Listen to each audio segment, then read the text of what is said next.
আজকে করেছিলাম ফুলকপি দিয়ে মাছ দিয়ে ঝোল। এখানে বাগান থেকে টাটকা ফুলকপি তুলে নিয়ে এসেছি, নিয়ে এসে কেটে নিয়েছি। পোকা ছিল না একটাও, একদম পরিষ্কার ছিল।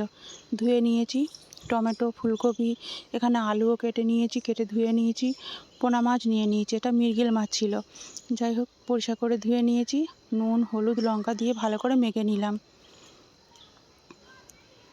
ফুলকপিগুলোকে আগে ভেজে নিলাম। টাটকা ফুলকপি তো আর ভাবাবো না, এমনি ভেজে নিলাম, খেতে ভালো হবে, এতে গ্যাস হবে না, মানে সিজনের জিনিস তো গ্যাস হবে না। যাই হোক, ভেজে তুলে নিলাম।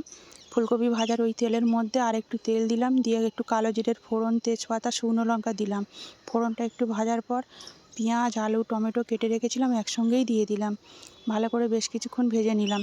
ভাজার পর পরিমাণ মতন হলুদ, স্বাদ মতো লঙ্কা, স্বাদ মতো নুন দিয়ে দিলাম। 1 চামচ জিরে গুঁড়ো, 1 চামচ ধনে গুঁড়ো দিলাম। দিয়ে বেশ কিছুক্ষণ ভেজে নিলাম। মশলাটা যাতে পুড়ে না যায় অল্প একটু জল দিয়ে দিলাম, দিয়ে ভালো করে কষিয়ে নিলাম।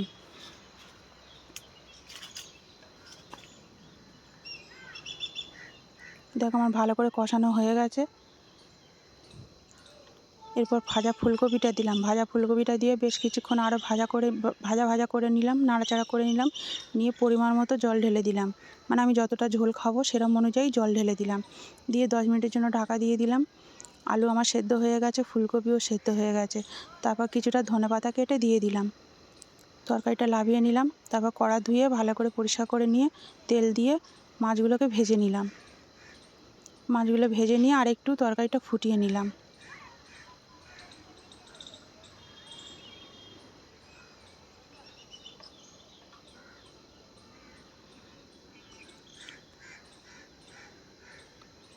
তরকারিটা ভালো করে ফুটিয়ে নিয়েছি।